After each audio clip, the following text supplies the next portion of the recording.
Hello বন্ধুরা, welcome back to 29 school. আজ আমরা শিখব টেন্স। ইংরেজি শিখতে গেলে টেন্স জানা খুবই জরুরি। টেন্সকে অনেকেই ভয় পায়, কারণ তারা মনে করে টেন্স খুবই কঠিন জিনিস। টেন্সকে ভয় পাবার কোনো কারণ নেই, খুব সহজেই টেন্স শেখা যায়। ইংরেজিতে কথা বলতে গেলে টেন্স আপনাকে শিখতেই হবে, আর টেন্স জানলে খুব সহজে আপনি ইংরেজিতে কথা বলতে পারবেন। তাই টেন্স নিয়ে আর টেনশন নয়। আপনাদের জন্য 29 স্কুল টেন্সের বিষয়ে 10টির মতো ভিডিও পাবলিশ করবে, যেখানে প্রথম 3টি ক্লাসে প্রেজেন্ট টেন্স, ফিউচার টেন্স এবং পাস্ট টেন্স নিয়ে পর্যায়ক্রমে আলোচনা করা হবে, এবং পরের ক্লাসগুলো এই টেন্স নিয়ে আরও বিস্তারিত আলোচনা করা হবে। আর এই 10টি ক্লাস করার পর আপনার টেন্স নিয়ে কোনো সমস্যা থাকবে না। তাই আপনি যদি ইংরেজি শিখতে চান এবং ইংরেজিতে কথা বলতে চান, তাহলে এই ক্লাসগুলো আপনার জন্য খুবই গুরুত্বপূর্ণ। টেন্স কাকে বলে? টেন্স মানে সময় বা কাল। কোনো ভার্বের কাজ যে সময় সম্পূর্ণ হয় সেই সময়কে ইংরেজিতে টেন্স বলে। সময় বা কালকে আমরা 3 ভাগে ভাগ করে থাকি: বর্তমান, অতীত এবং ভবিষ্যৎ। একটি উদাহরণ দিলে আরও সহজ হয়ে যাবে: টুডে, ইয়েস্টারডে, টুমোরো। আজ, কাল এবং আগামীকাল। টেন্সের প্রকারভেদ। ইংরেজি গ্রামার অনুযায়ী টেন্সকে 3 ভাগে ভাগ করা হয়: প্রেজেন্ট টেন্স, বর্তমানকাল; পাস্ট টেন্স, অতীতকাল; ফিউচার টেন্স, ভবিষ্যৎকাল। প্রতি টেন্সকে আবার 4 ভাগে ভাগ করা হয়: indefinite tense, continuous tense, perfect tense, perfect continuous tense. তাহলে আপনারা শিখলেন টেন্স কাকে বলে ও তার প্রকারভেদ। প্রেজেন্ট টেন্স কাকে বলে? কোনো কাজ বর্তমানে সংঘটিত হয় বোঝালে তার কালকে প্রেজেন্ট টেন্স বলে। খুব সহজ করে বলতে গেলে বর্তমান সময়ে আমরা যে কাজ করে থাকি তাকে প্রেজেন্ট টেন্স বলে। ইংরেজি গ্রামার অনুযায়ী প্রেজেন্ট টেন্সকে 4 ভাগে ভাগ করা হয়: প্রেজেন্ট ইনডেফিনিট টেন্স, সাধারণ বর্তমানকাল; প্রেজেন্ট কন্টিনিউয়াস টেন্স, বর্তমান বর্তমানকাল; প্রেজেন্ট পারফেক্ট টেন্স, পুরোগঠিত বর্তমানকাল; প্রেজেন্ট পারফেক্ট কন্টিনিউয়াস টেন্স, পুরোগঠিত ঘটমান বর্তমানকাল; প্রেজেন্ট ইনডেফিনিট টেন্স বা সাধারণ বর্তমানকাল। চলুন দেখে নেওয়া যাক প্রেজেন্ট ইনডেফিনিট টেন্স কাকে বলে। কোনো কাজ বর্তমানে হয় বোঝালে, বা অভ্যাস সত্য বোঝালে, বা চিরসত্য বোঝালে প্রেজেন্ট ইনডেফিনিট টেন্স হয়। চিরন্তন সত্য ঘটনা, নিকট, ভবিষ্যৎ, অভ্যাস, প্রকৃতি বোঝাতে প্রেজেন্ট ইনডেফিনিট টেন্স হয়। Structure: subject plus main verb plus object. মূল ভার্বের প্রেজেন্ট ফর্ম ব্যবহৃত হয়, তবে সাবজেক্ট কর্তা যদি থার্ড পারসন সিঙ্গুলার নাম্বার হয় তাহলে মূল ভার্বের সাথে এস বা ইএস যোগ করতে হয়। সে প্রতিদিন স্কুলে যায়। He goes to school every day.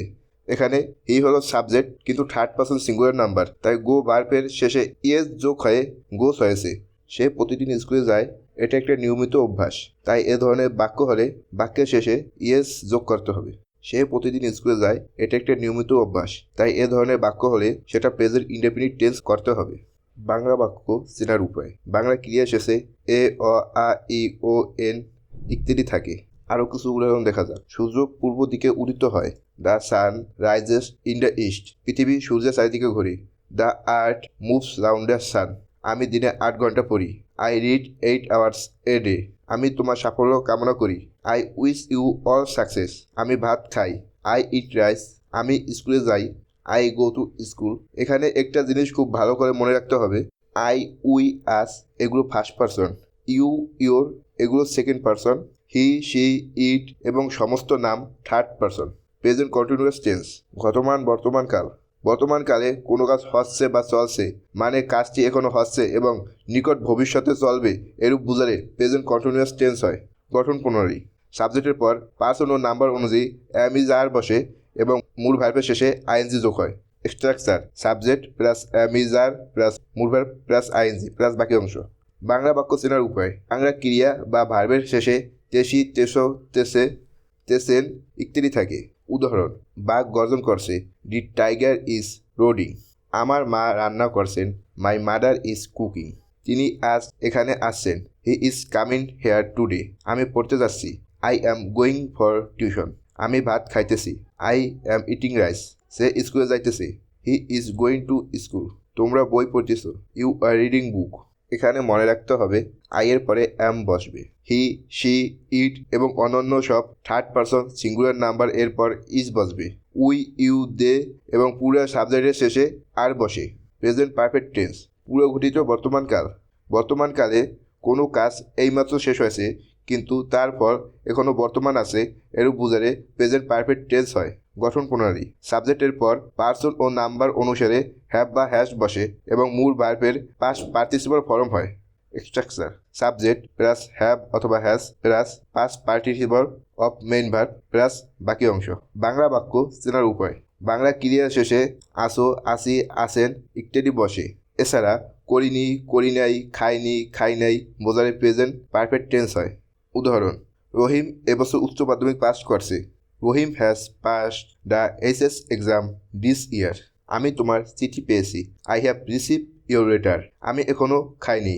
I have not yet taken my meal. সে ঘুমাতে যায়নি। He has not gone to sleep. তারা কেউ বিয়েতে আসেনি। None of them has attend the wedding. এখানে মনে রাখতে হবে, subject third person singular number হলে হি, সি, ইট কোনো ব্যক্তি, বস্তু, জায়গা বা প্রাণীর নাম বোঝালে হ্যাজ বসবে। আই, উই, ইউ, দে এবং অন্য সব পুরুলিয়ার সাবজেক্ট এর শেষে হ্যাভ বসবে। প্রেজেন্ট পারফেক্ট কন্টিনিউয়াস টেন্স পুরো ঘটমান বর্তমানকাল। বর্তমানকালে কোনো কাজ পূর্ব থেকে আরম্ভ হয়ে এখনও হচ্ছে বা চলছে এরূপ বোঝালে ভার্বের প্রেজেন্ট পারফেক্ট কন্টিনিউয়াস টেন্স হয়।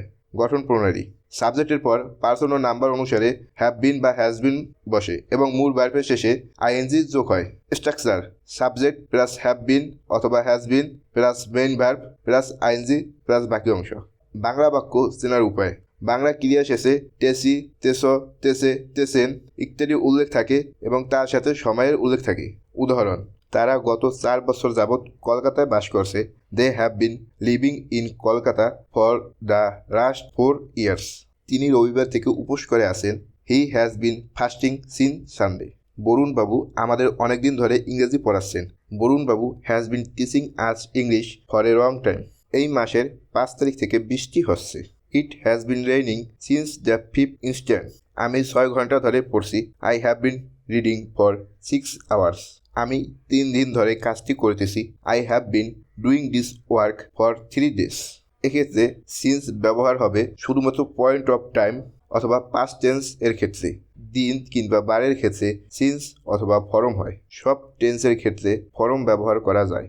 অনেক বেশি সময়ের ক্ষেত্রে কোনো ব্যক্তিগত ক্ষেত্রে ফরম ব্যবহার করা হয়। পিরিয়ড অফ টাইমের ক্ষেত্রে অর্থাৎ কোনো নির্দিষ্ট সময় ব্যক্তি বোঝাতে ফর ব্যবহার হয়।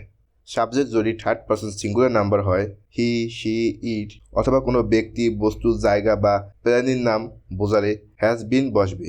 আই, উই, ইউ, দে এবং অন্যান্য সব প্লুরাল সাবজেক্ট বা ক্রিয়ার শেষে হ্যাভ বিন বসবে।